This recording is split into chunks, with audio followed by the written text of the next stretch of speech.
Ok, olá pessoal, então começando mais um vídeo aí sobre física. Esse vai ser um vídeo sobre uma sugestão de leitura em física, né? Então, claro, a gente vai fazer depois um exemplo numérico, né, inclusive, que tem nesse livro aqui. Então, nosso foco aqui sempre é estudar problemas de exemplos para ajudar o pessoal a acompanhar as disciplinas nesse período de aulas virtuais, né? Mas de vez em quando acho interessante a gente, sempre que eu achar algum livro que vale a pena comentar, eu também vou colocar esse tipo de discussão no canal, né? E esse livro aqui é muito bom, né? É um livro bem interessante sobre uma história, assim, um apanhado do desenvolvimento da física e da ciência de maneira geral, né? E uma coisa muito positiva, né, que ele é um livro brasileiro, né, escrito por professores brasileiros do Instituto de Física da Universidade Federal da Bahia, né? Claro que existem, né, muitos livros bons e traduzidos ou que não são traduzidos, de autores estrangeiros, tudo que a gente conseguir ler, melhor, né? Mas com a nossa dificuldade aqui sempre, né, de conseguir livros, né, num país que não tem tantos recursos assim nessa área, né? Então, quanto mais autores nacionais começarem a publicar seus livros, né, todo mundo sai ganhando, né? Tá bem? Então, essa é uma excelente sugestão de leitura aí para quem gosta de um pouquinho de história aí da física, né?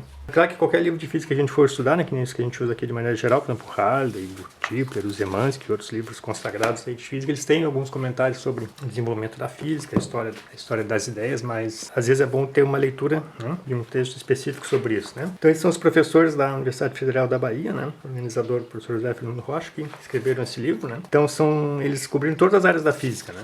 Então, é uma divisão aí bem tradicional, bem geral, né? Começando com mecânica, né? Tá? Depois termodinâmica, mecânica estatística, eletromagnetismo, relatividade e mecânica quântica e física moderna. Então, a gente vai comentar um pouquinho aqui hoje sobre a parte aí de mecânica, né? Claro que não toda a parte de mecânica, é um capítulo bem longo, mas só algumas ideias simples aí, depois fazer um pequeno exemplo que inclusive está no livro aí, né? Então, sempre que a gente começa a estudar a física básica, né? Física geral, a gente começa pela parte mais tradicional, né? Mais antiga, que é justamente a mecânica, né? Que é o estudo do movimento de partículas ou outros objetos, outros corpos, sob a ação de forças de maneira geral que são influências da sua vizinhança sobre o seu movimento. Então, tudo isso acabou sendo bem, né, sistematizado, bem explicado nas leis de movimento do Newton, né? E o caminho até lá foi um pouco longo, né? Então, por exemplo, nesse livro ele comenta toda essa trajetória, né? Então, começa a falar sobre a física antiga, o que existia antigamente, principalmente, né? Desde antes de Cristo, enfim, até, né, depois passando pela Idade Média, né? Então, até que se desenvolvesse isso como a gente conhece hoje, né? Basicamente é o que a gente conhece como astronomia antiga, né? Ou seja, muita observação astronômica, né? Elaboração de calendários e tal, né? E tudo isso era baseado, né, na geometria, né? Então a geometria, né, é uma parte bem antiga, né, da matemática, né, justamente formulada nessa época para resolver esses problemas práticos de agricultura, né,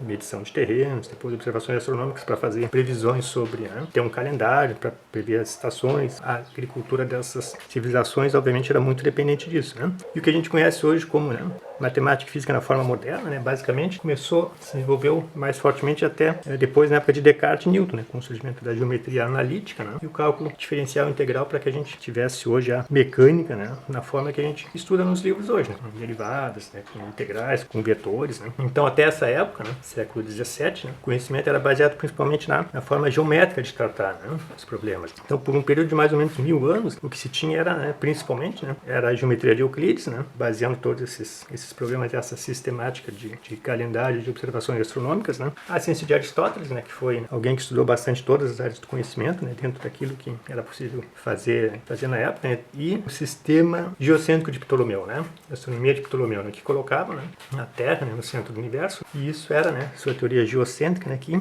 ficou no coração da física, no centro da física, aí, por um período de até 1000 anos, né, até aquela época de Galileu, um pouquinho antes, né, com Copérnico e Kepler. Então, toda essa trajetória aí, isso foi até o século XV, XVI, né, toda essa trajetória é mostrada em detalhes aí no livro, né. Então, a teoria geocêntrica, né, de Ptolomeu previa o quê, né, previa que a Terra estava no centro do universo, né, o que era de acordo com os dogmas, né, da igreja e da religião cristã da época, né, que dominou, né, todas as formas de conhecimento na Europa desde o surgimento no final do Império Romano, né, até lá no século XV, XVI, quando começou a haver uma certa revolução tanto no pensamento quanto na economia e na política. Mas por essa época aí, né, a igreja ela tinha um poder muito grande, né, no que se refere à estrutura toda política, social da Europa, no nosso mundo ocidental. E na ciência não era diferente. Então, de acordo com os dogmas, né, religiosos, né, que predominavam nessa época na Europa, né, a Terra era o centro do universo. Inclusive, né, quando começou a se questionar essa teoria cientificamente, né, de que a Terra não estaria no centro do universo, houve muitas resistências, muitos problemas, né? Kepler, Galileu, né? Então o pessoal teve que enfrentar uma oposição muito grande para que aos poucos, né,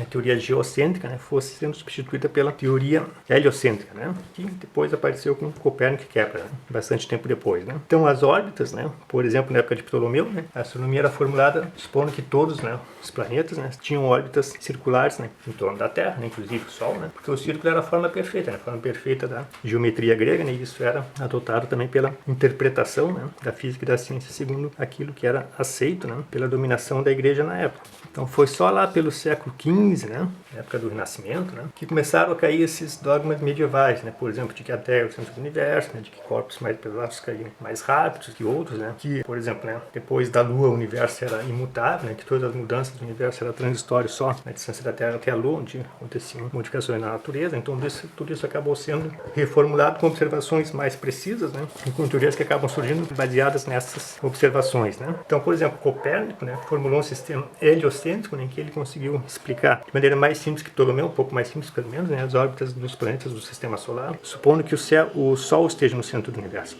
não a Terra, né. Então, ainda com superposições de círculos, né, ele conseguiu descrever as órbitas dos planetas, né, colocando o Sol no centro do sistema solar, né, no centro do universo, né. Só que ainda tinha muitas coisas para resolver, né. Por exemplo, ele não conseguia, né, explicar uma série de coisas. Por exemplo, se o Sol estava no centro do universo, uma pergunta simples, então por que os objetos caíam, né, em direção à Terra, ao centro da Terra, e não em direção ao Sol, né, se o Sol é o centro do universo, né. Depois, né, Kepler, né, um pouco depois disso, ensinando observações astronômicas de Tycho Brahe, né, que era um grande observador astronômico, astrônomo, né, ele formulou, né, as leis de Kepler do movimento, né, dos planetas do sistema solar, que atribuía órbitas elípticas aos planetas. Então, o círculo, né, deixou de ser a figura, né, básica, sagrada para descrever as órbitas dos planetas, né, e Kepler ficou convencido de que as órbitas eram elípticas, né. Claro, como a gente já conhece aí de física, né, depois lá com a lei da gravitação de Newton, as leis do movimento de Newton, né, todas essas órbitas acabaram sendo bem entendidas dentro da mecânica newtoniana, né, mas naquela época, o que Kepler conseguiu foi fazer observações, né, a partir dos dados numéricos, né, de Tycho Brahe. Ele conseguiu, fazendo um ajuste numérico, né, descobrindo que as órbitas que satisfaziam aquelas observações teriam que ser elipses, mas ele não tinha uma explicação, uma teoria física por trás disso, né. E um pouco depois disso, né,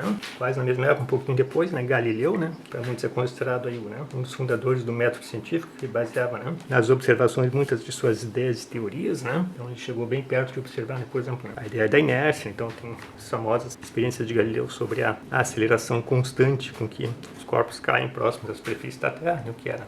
Então Galileu formulou que, baseado nas suas observações, todos os corpos caíam com a mesma aceleração próxima à superfície da Terra. Então, como se aceitava um pouco antes disso, corpos mais pesados cairiam mais rápido, né? Senão isso não é verdade, né? Que todas essas experiências têm uma dificuldade bem grande porque, né, na verdade, todos os corpos caem com a mesma aceleração no vácuo, né, próximo à superfície da Terra. Se houver a resistência do ar, né, é óbvio que a gente vê diferenças no movimento, né? Mas na época era uma diferença muito sutil para ser percebida, né? Então Galileu fez uma série de observações de estudos, né, de mecânica, de inércia, né, mas ainda não chegou, né, numa teoria tão completa que nem Newton, né, que formulou, né, as leis do movimento, formulou a ideia de força, né, de momento, né, como a gente conhece hoje em mecânica clássica, inclusive com a lei da gravitação universal, né? Então foi um longo caminho, né, desde milhares de anos antes de Cristo, né, onde, né, se observava as estrelas, tentavam se formular calendários para prever as estações, né, conseguia administrar de maneira correta todas as estações de plantio da agricultura, né, até a época de Descartes e Newton, né, que foi no século XVII, onde, né, se deu essa grande revolução científica como a gente conhece hoje, né, praticamente o início da ciência moderna como a gente conhece, né.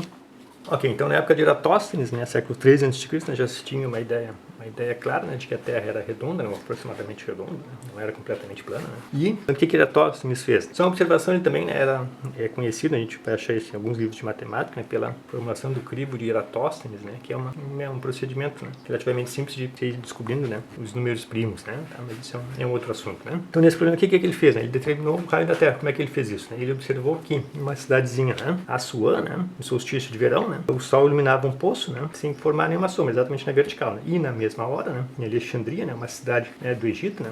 Uma certa distância, né? O Sol não estava a pino no mesmo horário. Então, óbvio que isso vai acontecer por causa da curvatura. Então, o que ele fez, né? Ele mediu a sombra de um poste, né? Ou seja, um objeto bem na vertical, né? Ao meio-dia, né? Então, de comprimento, de altura conhecida, né? Então, é só medir a projeção da sombra, ele determina esse ângulo alfa, né? Então, usando geometria elementar de... Então, o que Eratosthenes fez, né? Então, medindo a sombra de um objeto de altura L conhecida, né? Nesse instante, né? A gente pode determinar esse ângulo alfa, né? A gente de alfa é sobre L, né? Claro que essa aqui, né? Estritamente é um arco de círculo, né? Mas para distâncias pequenas, né? Isso aqui vai ser um triângulo retângulo, né? Então, na forma da tangente, né? Pode determinar sobre L, né? E como esses, né? Essas duas retas que são os raios, né, do Sol são praticamente paralelos, né? O Sol está uma distância muito grande, né? A gente tem ângulos alternos e internos aqui, segundo a geometria plana, né? Então, esse ângulo alfa é o mesmo ângulo aqui, né? Então, se esse for o raio da Terra, né? Eu posso determinar essa distância, né? Conhecendo esse ângulo e conhecendo essa distância, eu posso determinar o raio, né? A partir do ângulo, né? Então, né, ele mediu o ângulo, né? Em torno de 7 graus e meio, né? E o que ele fez, né? Ele contratou, né, pessoas da época eram especialistas em medir distâncias, contando passos, né? Uma coisa bem empírica, bem imprecisa, mas enfim, na época é o que se dispunha, né? Então, ele contratou alguém para caminhar de Alexandria até a Assuã e mediu a distância, né? Então, com essa distância medida e com o ângulo que ele mediu a partir da sombra aqui desse poste aqui, né? Conhecido, né? Então, dividindo D por alfa, obviamente em radianos, né? Ele determinou o raio da Terra como sendo de 7.300 km. Uma precisão bem boa, né? Isso há 2.300 anos, 2.200 anos mais ou menos, né? Então, aqui já tem, então ele já observa no livro ali, né, que em todo esse procedimento do Eratosthenes já está implícito aí, ou até explícito, né, o método, né, experimental, o método científico, ou seja, fazendo observações, né, ele conseguiu, né, determinar o raio da Terra com uma precisão bastante boa, né, para a época, né, então isso dá o quê? Em torno de 10%, né, mais ou menos, né, um pouco mais que isso, né, mas, né, um problema bem interessante isso, né, muito antes de começar a era cristã, então já se tinha, né, essa ideia e esses valores, né, isso é bem interessante, né, tá bem? Então tá, pessoal, então vou seguir, né, lendo o livro aqui e em seguida a gente coloca outros comentários aí, outras sugestões aí para vocês, tá bem? Obrigado.